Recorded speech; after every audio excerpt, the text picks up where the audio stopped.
कई बार प्रश्न पूछा है, ये इंपॉर्टेंट है बहुत, वीआईपी क्वेश्चन से, सुनिएगा ध्यान से। यहाँ पे बस दे देता है क्या, करड़ी 3 या फिर करड़ी 5 या फिर करड़ी 7, ऐसे प्रश्न को दे देता है कि सिद्ध कीजिए कि करड़ी 3 एक अपरिमेय संख्या है, सिद्ध कीजिए कि करड़ी 5 एक अपरिमेय संख्या है, सिद्ध कीजिए कि करड़ी 7 एक अपरिमेय संख्या है। तो अब इसको सिद्ध करने के लिए पहले मानते, हमने माना, पहले क्या मानेंगे कि माना करड़ी 2 कैसी संख्या है भाई, एक परिमेय संख्या, एक परिमेय संख्या है।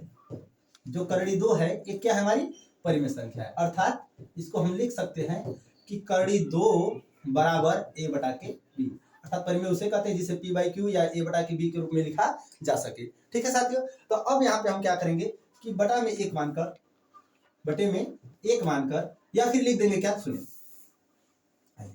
देखते हैं, ज्यादा बड़ा नहीं करेंगे, लिख देंगे क्या कि दोनों पक्षों का वर्ग करने पर, दोनों पक्षों का क्या करने पर, वर्ग करने पर, यहां लिख देंगे दोनों पक्षों का वर्ग करने पर, दोनों पक्षों का क्या करने पर, वर्ग करने पर। तो यहां से करड़ी 2 उठते, करड़ी 2 का अर्थ 2 हो जाएगा, अर्थात a स्क्वायर बटा के b स्क्वायर। ठीक है, अब जब बटा के 1 मानकर तिर्यक गुणा कर देंगे तो हो जाएगा क्या कि 2b स्क्वायर बराबर a स्क्वायर, अर्थात b square equal to a square बटा के 2, अर्थात ये लिखेंगे क्या कि a स्क्वायर को, अतः चूंकि 2 a स्क्वायर को विभाजित करता है, 2 जो है a स्क्वायर को क्या करता है, विभाजित करता है, a स्क्वायर को क्या करता है, विभाजित करता है, इसलिए 2 a को भी विभाजित करेगा, 2 a को भी विभाजित करेगा। ठीक है साथियों, लिख लीजिए, अच्छे से लिखिए, 2 a को भी विभाजित करेगा। ठीक है, अब हम लिखेंगे क्या इस प्रकार से, ये समीकरण नंबर हमारा 1 था, प्रमेय नंबर 1 से, प्रमेय नंबर 1 से, प्रमेय नंबर 1 कहता है कि जो संख्या का वर्ग अगर उस संख्या के, अगर किसी संख्या का वर्ग उस संख्या से कट रहा है तो उसका रूप भी उस संख्या से कटेगा, अर्थात 2 a स्क्वायर का विभाजित करता है तब a को भी 2 विभाजित करेगा। अब हम ले लेंगे क्या कि a स्क्वायर बराबर 2c लेने पर चाहे 2m लेने पर, जो लिखना है वो लिख लीजिए। ठीक है, कांस्टेंट लेने पर, अर्थात a बराबर 2m लेने पर, a बराबर क्या लेने पर साथियों, a बराबर 2m लेने पर।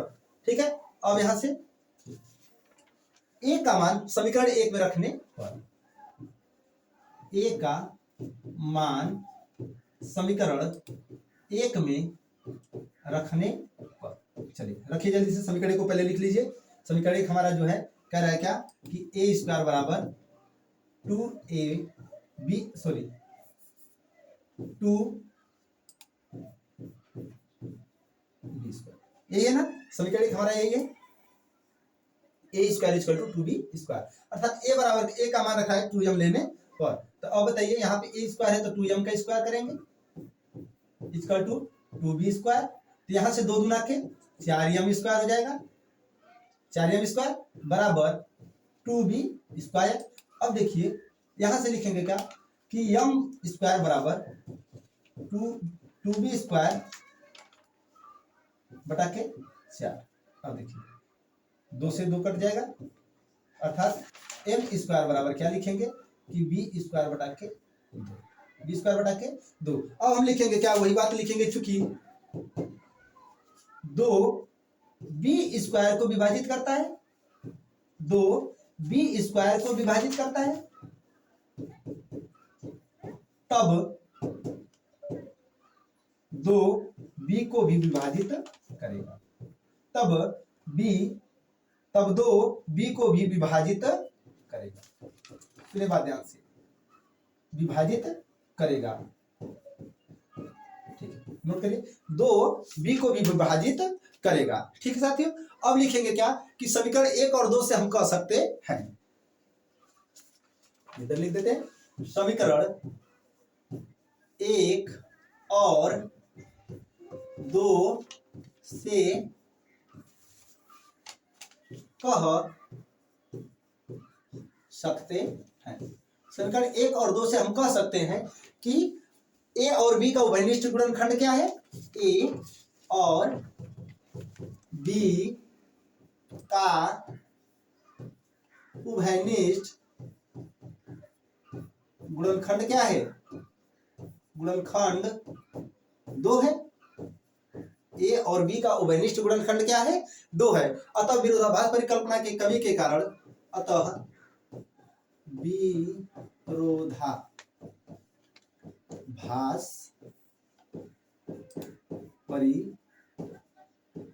परिकल्पना के कमी के कारण, ठीक है, हमारी परिकल्पना गलत होगी तो परिकल्पना की कमी के कारण करड़ी 2 एक अपरिमेय संख्या है। ठीक है साथियों, ये 4 नंबर के क्वेश्चन पूछे जाते हैं आपके बोर्ड एग्जाम में। 4 नंबर के क्वेश्चन पूछे जाते हैं कि सिद्ध कीजिए कि कड़ी 2, कड़ी 3 या कड़ी 5 या कड़ी 7 एक अपरिमेय संख्या है। ये 4 नंबर के क्वेश्चन किए जाते हैं। इतना हल करने के बाद हमको मिलेगा इसका 4 नंबर। अगर कहीं कहीं दे दे कहते कड़ी 3 तो कुछ नहीं करना है साथियों। करना क्या है कि कड़ी 3 का वर्ग कर देंगे दोनों पक्षों का वर्ग करने पर, अर्थात 3 हो जाएगा 3ab। बस कुछ नहीं होता, बस थोड़ा सा चेंज कर देते हैं। यहाँ पे हो जाएगा क्या, ए स्क्वायर 3 को विभाजित करता है, जो 3 है ए स्क्वायर को विभाजित करता है तो 3 ए को भी विभाजित करेगा। अब यहाँ पे जितना हम लेते हैं जो 3 रहता है, यहाँ पे ए बराबर 3 हम लेंगे। ए बराबर क्या लेंगे, 3 हम लेंगे। इस प्रश्न में कुछ नहीं होता है, बस जहां जहां 2 लिए थे वहां हमको 3 रख देना है। तो लिखेंगे क्या कि 3 ए को विभाजित करता है, तब ए बराबर 3 यम लेने पर तो ए का मान याद रख दें तो 3 यम हो जाएगा। फिर वही बात हो जाएगी, यहाँ पे 9 हो जाएगा, यहाँ से 9 चला जाएगा, यहाँ पे 3 रहेगा तो 3 लिख के 9। तब लिखेंगे क्या कि बी स्क्वायर को विभाजित करता है तो 3 बी को विभाजित करेगा। कुछ नहीं करना होता है, जहां जहां हम 2 लिए रहते हैं वहां हम सीधे क्या मान लेते हैं, 3 मान लेते हैं। और उसमें कुछ नहीं होता, 5 की जगह यहाँ 5 रखेंगे तो यहाँ कितना हो जाएगा, 5 हो जाएगा। यहाँ पे 5 से विभाजित, तब लिखेंगे कि 5 ए स्क्वायर को विभाजित करता है तब 5 ए को विभाजित करेगा तो ए बराबर 5 हम लेने पर, तो फिर वहां पे रखेंगे तो 25 हो जाएगा। फिर कुछ नहीं होता, बस वही क्वेश्चन रहता है दोस्तों। चलिए आगे देखते हैं। ठीक है, कहा गया है कि समीकरण, सवाल ध्यान से पढ़िए, जो समीकरण एफ के रूप में है क्या शून्यकों की संख्या होगी।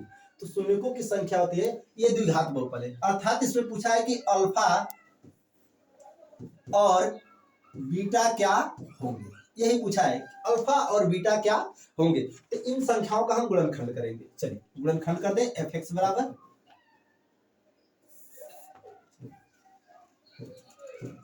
एफ बराबर x square minus 2x minus 3। देखिए गुणनखंड करते समय करता है कि ये कांस्टेंट का ए स्क्वायर का, ए का और कांस्टेंट का गुणा, यानी इसका और इसके अंकों का गुणा, अर्थात इसका अंक 1 है, 1 गुणित 3 बराबर 3। अब हमें ऐसी 2 संख्या चुननी होती है कि जिसका गुणनखंड करने पर 3, गुणा करने पर 3 और जोड़ने घटाने पर क्या प्राप्त हो, 2 प्राप्त हो। तो ऐसी संख्या कौन सी होती है, 3 माइनस 1, जिसका घटाने पर क्या होगा, 1 आएगा और 2 आएगा, और 3 में 1 का जब हम गुणा करेंगे तो कितना आएगा साथियों, 3 आएगा। ठीक है साथियों, अर्थात सी का भी मान मिल गया और बी का भी मान मिल गया। तो इस मानवा को हम यहाँ रख देंगे। रखिए x square minus 3 minus 1 x minus 3, अर्थात 3 में से 1 जाएगा तो 2x हो जाएगा। ठीक है, तो यहाँ पे लिखेंगे x square minus 3x minus x, sorry minus plus x minus 3। अब देखिए इन दोनों में से संख्याओं में से कॉमन ले लेंगे, तो इन दोनों संख्याओं में कॉमन यक्स दिख रहा है तो यहाँ पे बचेगा यक्स माइनस 3, और इन 2 संख्याओं में दिख रहा है क्या, प्लस 1, तो यहाँ पे जाएगा यक्स माइनस 3। एक कोष्टक में हम लिख देंगे क्या, x माइनस 3, और एक कोष्टक में लिख देंगे क्या, x प्लस 1। अर्थात इनको हमको शून्यकों की संख्या बताना है, अर्थात x माइनस 3 इक्वल टू 0, अर्थात x बराबर क्या जाएगा 3, और 1 हो जाएगा x प्लस 1 इक्वल टू 0, अर्थात x बराबर माइनस 1। अर्थात जो हमारे शून्यक होंगे यही 2 शून्यक हमारे होंगे। कौन कौन होंगे, 3 का माइनस 1। ठीक है साथियों, जल्दी से जल्दी नोट करिए और कमेंट करते रहिए आप सभी। ठीक, अगले प्रश्न की तरफ चलते हैं, नोट कर लीजिए इसको। ठीक, अगला कह रहा है कि यदि द्विघात बहुपद k minus 1 x square plus के एक्स प्लस 1 के शून्यक में से एक शून्यक 3 दे दिया है, देखिए एक शून्यक दे दिया, अर्थात x बराबर दे दिया है 3, तो के का मान हमको बताना है। जब के का मान बताना है साथियों, तो ऐसे प्रश्नों का हम क्या करेंगे कि इसको इस पहले समीकरणों को हम बहुपदों पर लिख लेंगे। बहुपद क्या है हमारा, पॉलीमर क्या है, के माइनस 1 एक्स स्क्वायर प्लस के एक्स प्लस 1। ठीक है, अब जहां जहां एक्स दिख रहा है वहां वहां हम रख देंगे 3, अर्थात के माइनस 1 एक्स का स्क्वायर अर्थात 3 का स्क्वायर प्लस के उड़ते 3 प्लस 1 अर्थात के माइनस 1 3 3 के 9 प्लस 3 के प्लस 1। ठीक है, अब देखिए यहां से हो जाएगा 9 के माइनस 9 प्लस 3 के प्लस 1। अब देखिए 9 के में से अगर 9 के, ठीक है, 9 के और 3 के कितना के हो जाएगा, 12 के, 12 के और यहां से हो जाएगा कितना, माइनस 8 बराबर 0 अर्थात 12 के बराबर 8, के बराबर 8 बटा के 12 कटा देंगे, 2 चौका 8 2 छक्का 12, 2 दूना के 4 2 तेई 6 अर्थात के की जो वैल्यू आएगी 2 बटा के 3। ठीक है साथियों, धन्यवाद। ये जो प्रश्न का है के बराबर 2 बटा के 3। चलिए अब अगले प्रश्न की तरफ चलते हैं।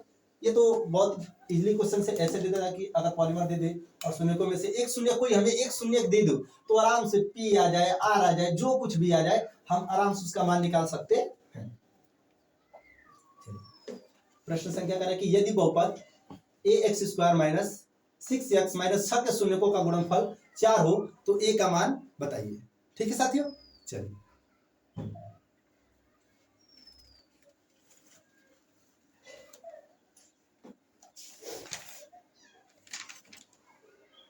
सुनिए ध्यान से बात सुनिए।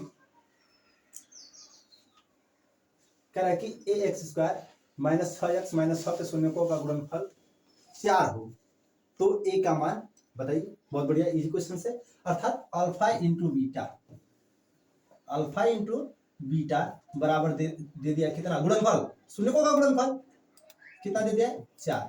अच्छा, जब 4 दे दिया तो कहता क्या है कि अल्फा इंटू बीटा बराबर, अल्फा इंटू बीटा बराबर सी बाई ए, और शून्यकों का जब योगफल दे देता है तो alpha plus beta equal to minus b by a, ये होता है। तो कांस्टेंट जो होता है ये देखिए, ए जो होता है किसका मान होता है, ए का, ये जो होता है बी का, और ये जो होता है वो किसका होता है, सी का। तो कह रहा है कि इसके गुणनफलों का गुणनफल कितना दे दिया, 4, अर्थात अल्फा इंटू बीटा बराबर सी बाई ए, अर्थात अल्फा इंटू बीटा का मान दे दिया 4 बराबर सी का मान -6 और ए का मान जो है ए ही है कि नहीं है, बटा में 1 मान लेंगे, ऐसे कर देंगे तो हो जाएगा क्या, 4a बराबर -6 अर्थात a बराबर -6/4 अर्थात 2 दूनी के 4 2 तिहाई 6 अर्थात a का जो मान आएगा -3 बटा के 2 आएगा। ठीक है साथी, ये एकदम इजी क्वेश्चन था। पूछा है क्या कि अल्फा इंटू बीटा का मान दे दिया 4 अर्थात अल्फा और इंटू बीटा की जगह 4 रख देंगे, कांस्टेंट का मान दिया है सी बाई का, सी का मान दिया -6 बटा के a, फिर ये गुणा कर देंगे तो 4a बराबर -6 आ जाएगा, तो a बराबर आ जाएगा -6 बटा के 4 अर्थात 3 बटा के 2। ठीक साथी, चलिए अगला क्वेश्चन। अगला क्वेश्चन कहता है कि एक द्विघात बहुपद बताइए जिसके शून्यकों का योग 7 और गुणनफल 10 है। ठीक है साथियों, तो ऐसे प्रश्नों को जब बनाने के लिए कह दे तो हम लोग को सुनिए, द्विघात बहुपद बनाने का समीकरण होता है कि a x square plus minus, बात ध्यान से सुनिएगा, प्लस माइनस बी एक्स, ठीक है, उसके बाद होता है प्लस माइनस सी, ये होता है द्विघात समीकरण बनाने के फॉर्मूला। अर्थात जो ए एक्स स्क्वायर जहाँ पर इसका कुछ मान दिया नहीं है, अर्थात जब इसको बनाएंगे तो ये एक्स स्क्वायर होगा, कितना होगा साथियों, ये एक्स स्क्वायर। अब बताइए माइनस साथी पहले से माइनस होता है तो माइनस माइनस क्या हो जाएगा, 7 एक्स हो जाएगा, क्योंकि कहता क्या है, देखिए कहता ये है कि शून्यकों का योग यानी कि अल्फा प्लस बीटा का मान दिया है -7, जो कि हम लिखते हैं कि alpha plus beta equal to क्या लिखते हैं, -b/a, अर्थात एक तो माइनस पहले से होता है कि नहीं, तो अल्फा प्लस बीटा का जो मान आ गया वो क्या आ गया 7, अर्थात ये b का मान आ गया 7, यानी b का मान कितना आ गया 7 और a का मान हमें पता है तो यहाँ पे लिखेंगे एक्स स्क्वायर प्लस 7x। अब यहाँ पे क्या आएगा कि शून्यकों का गुणनफल यानी कि alpha into beta alpha into beta equal to क्या दे दिया 10, और हमारे सूत्र में कहता है कि अल्फा इंटू बीटा बराबर सी बाई ए। जो सी का मान होता है क्या होता है, धनात्मक होता है, अर्थात ये धनात्मक ही रहेगा 10। ठीक है साथियों, इस प्रकार से हमारा द्विघात बहुपद का निर्माण हो गया। ठीक, चलिए अगले प्रश्न पे चलते हैं। कह रहा है कि निम्न द्विघात बहुपदों के शून्यकों ज्ञात कीजिए और शून्यकों तथा गुणांकों के बीच संबंध की सत्यता की जांच कीजिए। ठीक है, ये जो टॉपिक है ये किस प्रकाशन के किस पुस्तक में दिया रहता है, उस प्रकाशन का नाम है मनोहरे, डॉक्टर मनोहरे। ये जो क्वेश्चन है ये आपके बोर्ड एग्जाम में कई बार से दे दिया कि x square minus 2x minus 8 के शून्यकों की जांच, शून्य ज्ञात कीजिए और शून्यकों के बीच गुणांकों का तथा योगों के संबंध की सत्यता की जांच कीजिए। अर्थात हमारा पहला प्रश्न जो था उस पहले प्रश्न को लेंगे, इसमें से आप क्वेश्चन को इन सब क्वेश्चन को नोट कर लीजिए, खुद हल करके देख लेंगे आता है कि नहीं। पहला क्वेश्चन कहता है कि x square minus 2x minus 8। अब देखिए हमने बताया कि इस वाले और इस वाले अंक का गुणा कर देते, अर्थात 8 गुणित 1 का मान हो जाता है कितना 8। दो ऐसी संख्या होती है जिसका गुणा कराने पर 8 और जोड़ने घटाने पर 2 आए, तो 4 गुना के 8। अगर 4 में से 2 चला जाए तो कितना बचेगा साथियों, 2 बचेगा, बचेगा ना, बीच वाला पद मिल जाएगा। और यहाँ पे लिख सकते हैं कि x square minus 4 minus 2 x minus 8। अब देखिए x स्क्वायर उसके बाद minus 4x plus 2x minus 8। अब यहाँ से हम कॉमन ले लेंगे दोनों में से, तो देखिए दोनों में से कॉमन क्या दिख रहा है x, यहाँ पर बचेगा x माइनस 4, और इन दोनों में से कॉमन क्या दिख रहा है साथियों, दिख रहा है 2, क्या दिख रहा है 2, तो बच जाएगा x माइनस 4। तो एक कोष्टक में x माइनस 4 और एक कोष्टक में x प्लस 2। अब देखिए इनका जो दो शून्यक होंगे तो अर्थात x माइनस 4 बराबर 0 और x प्लस 2 बराबर 0। यहाँ से आ जाएगा x बराबर 4 और यहाँ से आ जाएगा x बराबर माइनस 2, यानी कि अल्फा का मान दे दिया कितना साथियों 4।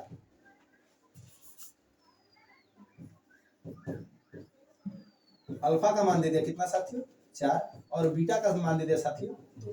अब हम निकालेंगे संबंध की जांच, सत्यता की जांच कि हमारा सवाल जो सही है कि नहीं है, सत्यता की जांच कर लीजिए साथियों।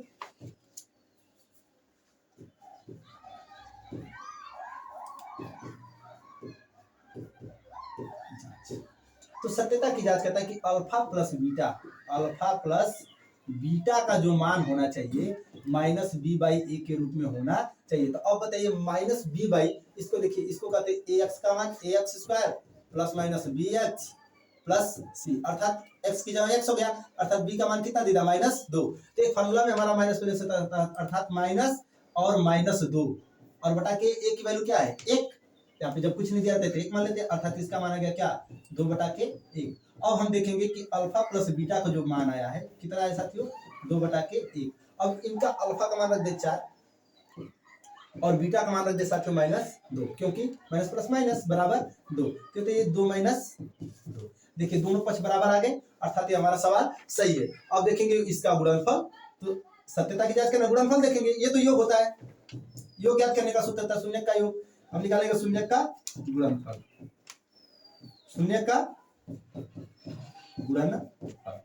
शून्य का जो गुणनफल होता है कहता है कि alpha into beta equal to c by ए, अर्थात अल्फा का जो मान होगा 4 गुणते बीटा का जो मान दिया है -2, कितना दिया है -2 बराबर, यहाँ पे सी का मान देखिए क्या दिया है, सी का मान दिया है -8, अर्थात रख देंगे -8 बटा के 1 की कोई वैल्यू नहीं थी, अर्थात -8 हो गया -8, 4 दूनी के 8 -8 इक्वल टू -8। देखिए दोनों पक्ष बराबर आ गए, राइट का और लेफ्ट का।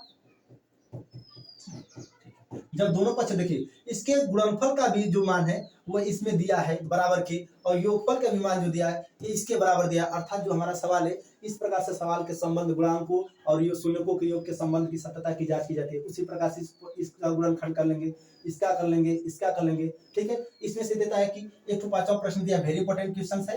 5वां कह रहा है कि टी स्क्वायर -15 बराबर 0, ठीक है।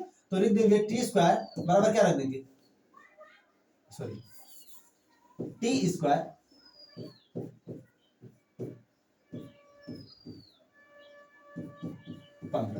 तो लिखेंगे टी बराबर √15, अर्थात इसका मान जो जाएगा टी बराबर प्लस माइनस करने में 15, जो टी की वैल्यू आ जाएगी वो क्या आएगा प्लस माइनस 15। अब कहता है कि शून्य की जांच कर दीजिए, तो रख दीजिए, यहाँ इसको उधर रखेंगे, यहाँ पे टी स्क्वायर का रख देंगे, तो देखिए टी स्क्वायर का मान दिया है क्या, करड़ी में 15, करड़ी में 15 बराबर 15, इसका वर्ग कर दिया है, तो करड़ी का वर्ग हमको पता है कि करड़ी 15 गुणते करड़ी 15 का जो मान होता है वो कितना आता है 15 होता है, तो 15 इक्वल टू 15। देखिए दोनों जांच हो गई, अर्थात इस प्रकार से सवाल को हल किया जाता है और इनके शून्यकों के बीच गुणनफल का मान निकाला जाता है। ठीक साथियों, चलिए अगले प्रश्न पे चलते हैं।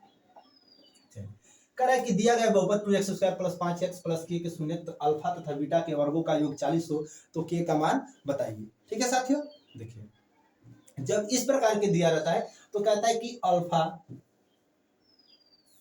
कहता है क्या साथियों, अल्फा शून्यकों के अल्फा तथा बीटा के वर्गों का योग, यानी अल्फा प्लस बीटा का मान दिया है क्या, हमको पता है माइनस बी बाई ए, अर्थात alpha plus beta equal to B का मान क्या है यहाँ पे 5, अर्थात -5 क्या आएगा साथियों, -5, क्योंकि प्लस माइनस माइनस हो जाता है, और ए का जो वैल्यू आ क्या है साथियों 2, क्योंकि हमको पता होता है कि इसको लिखते हैं ax², कई बार bx प्लस सी, तो सी कांस्टेंट का मान क्या है के है, कांस्टेंट का मान क्या है सी, और ए का मान क्या है 2 और बी का मान 5, प्लस में लिखे सूत्र में माइनस होता है तो प्लस माइनस माइनस, और इसका कह रहा है कि इसके वर्गों का योग, इसके वर्गों का योग, तो इसके वर्गों का योग कहता है कि यानी हमको बताना है कि शून्यकों का, यानी कि alpha square plus beta square equal to कितना दिया साथियों 40। तो ऐसे सूत्र प्राप्त करने के लिए हमें करना होता है कि हमें पता है कि a प्लस बी का होल स्क्वायर क्या होता है, a प्लस बी का होल स्क्वायर होता क्या है, तो कहता है a प्लस बी का होल स्क्वायर कहता है क्या है कि a का स्क्वायर प्लस b का स्क्वायर प्लस 2ab, हमें चाहिए a स्क्वायर और b स्क्वायर, तो इसको हम इधर लेते आएंगे, अर्थात कहता है कि a प्लस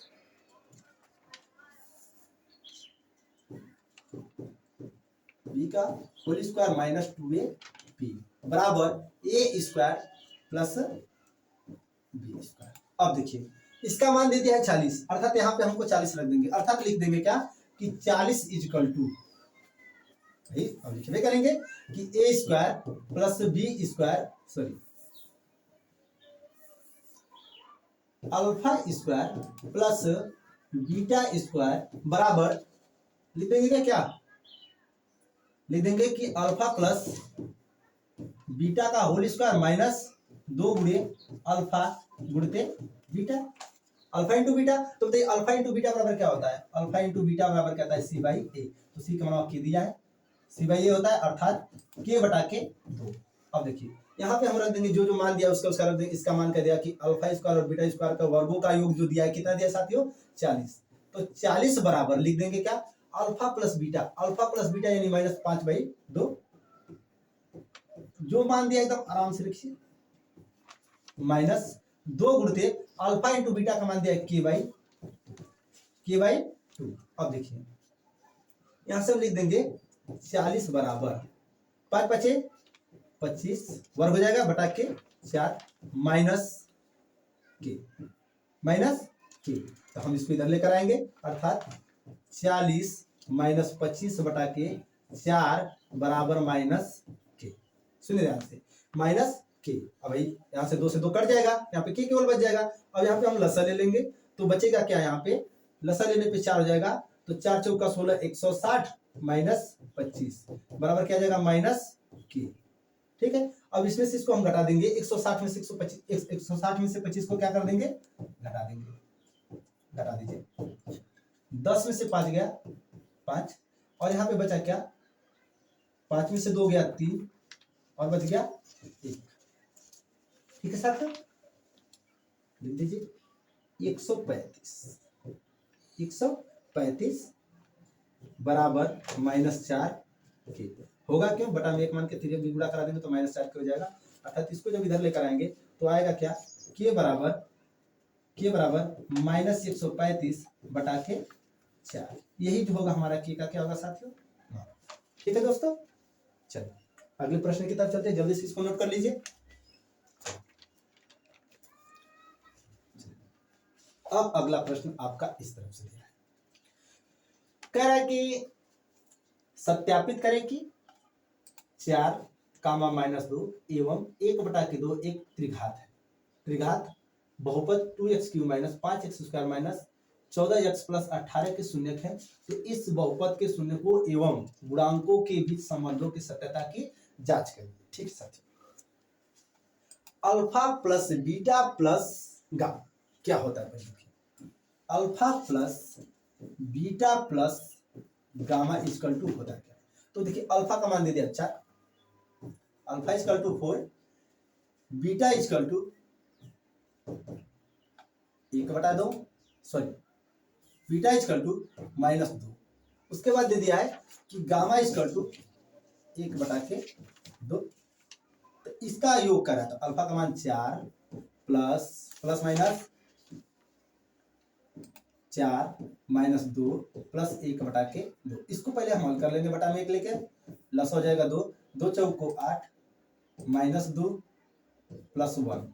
अब देखिए यहां से क्या होगा, 8 1 9, 9 में से 2 जाएगा तो आएगा 7/2, 7/2, 7/2। अब देखिए 7/2 का अर्थ होता है क्या कि alpha into beta equal to होता है, इसको कहते हैं कि ए का, बी का, सी का, इसको डी का कहते हैं। तो कहता है alpha into beta, alpha plus beta plus gamma बराबर d c by a minus c by a, त्रिघात बहुपद के लिए माइनस सी बाई ए। तो अब देखिए यहाँ पे रखेंगे क्या कि अल्फा इंटू बीटा का मान दिया है सी बाई ए, सी का मान क्या दिया बताइए?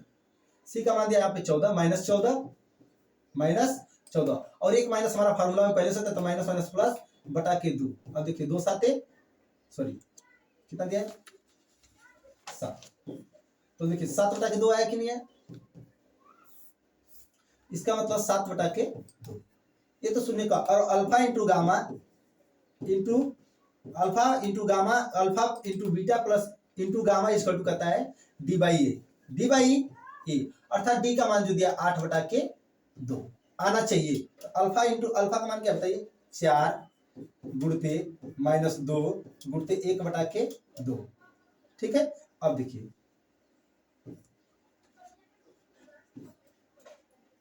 तो डी का मान क्या है बताइए? डी का मान 8 है, 8/2। जब इसको हम कटा देंगे तो आ जाएगा कितना? 4। तो अब यहां से आ जाएगा क्या? 4/4 बराबर 4। इस प्रकार से इसके संबंधों के बीच की सत्यता की जांच हम करते हैं। ठीक है, अगले क्वेश्चन की तरफ चलते हैं। नेक्स्ट क्वेश्चन में कहता है कि वह बड़ी से बड़ी संख्या क्या है जिसमें 245 और 137 से विभाजित करने पर प्रत्येक स्थिति में 5 शेष बचता है। ये तो सवाल जो है कक्षा 5वीं में, 4वीं में, 6वीं में, हर प्रश्न हर क्लास में दिया जाता है कि वह बड़ी से बड़ी संख्या क्या है जिससे 245 और 137 से विभाजित करने पर प्रत्येक स्थिति में क्या बचे साथियों? 5 बचे। तो इस प्रकार के जो सवाल होते हैं उसमें से करना क्या होता है कि जो बड़ी से बड़ी कह दे, बड़ी से बड़ी, देखिए बड़ी से बड़ी कहता है तो एचसीएफ निकालते हैं, और छोटी से छोटी कहता है तो क्या निकालते हैं? छोटी से छोटी कहता है तो एल से निकालते हैं। तो हमसे बड़ी से बड़ी पूछा था, हम एचसीएफ निकालेंगे। लेकिन क्या है कि प्रत्येक विभाजित करने पर प्रत्येक स्थिति में क्या बचे? 5 शेष बचे। तो देखिए 245 से 5 को हम घटा देंगे। ऐसा घटाए क्यों घटाया जाता है कि कटाने पर हमको शेषफल बचना नहीं चाहिए। 5 घटा देंगे तो आ जाएगा 240। अच्छा, फिर वहां से निकाल दोनों संख्या से घटा देंगे, 133 में से भी घटा देंगे। 1037 से जब घटाएंगे 5 को तो आ जाएगा कितना? 1030। अब इन दोनों संख्याओं का हम अभाज्य गुणनखंड कर देंगे। कर दीजिए अभाज्य गुणनखंड। 240 को घटा दीजिए, इसको घटाएंगे तो 120 हो जाए। 2 एकम 2, 2 गुना के 4 0। फिर 2 से कटा देंगे तो 60, फिर 2 से कटा देंगे तो आ जाएगा कितना साथियों? 30। फिर 2 से कटा देंगे तो आ जाएगा कितना? 15। फिर 3 से कटा देंगे तो आ जाएगा साथियों 5। फिर 5 से कटा देंगे तो 1, यानी 2 गुना के 4, 4 गुना के 8, 8 तरीके 8 गुना के 16, 16 या 48, 48 5 240। 2 दुनी के 4, 4 दुनी के 8, गुना के 16, 16 32 उल्टे 48, 28 5 240 होता है। अर्थात 240 इक्वल टू क्या दे दिया? 2 गुणते 2 गुणते 2 गुणते 2 गुणते 3 गुणते 5, 3 4। ठीक है, अब निकालेंगे 1030 का। 1030 का जब हम निकालेंगे तो देखिए 2 से कटाएंगे तो कितना आ जाएगा? 2 5 10, 2 एकम 2। उसके बाद कितना आ जाएगा? देखिए 2 5 10,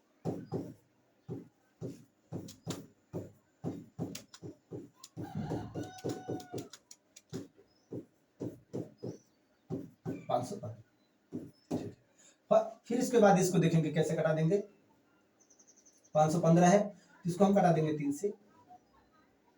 3 से कटा कर देख ले, इसको कटाए 3 से 5, सॉरी गलती लिखे थे यहाँ पे 1032 होगा साथियों। 1000 कितना होगा, 32 होगा।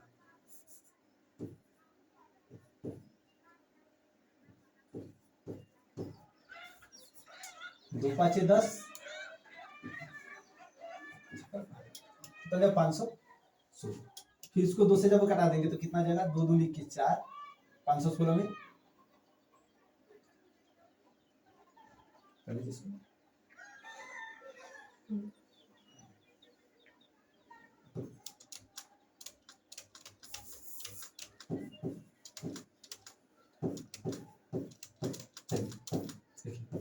दो पाँच 10,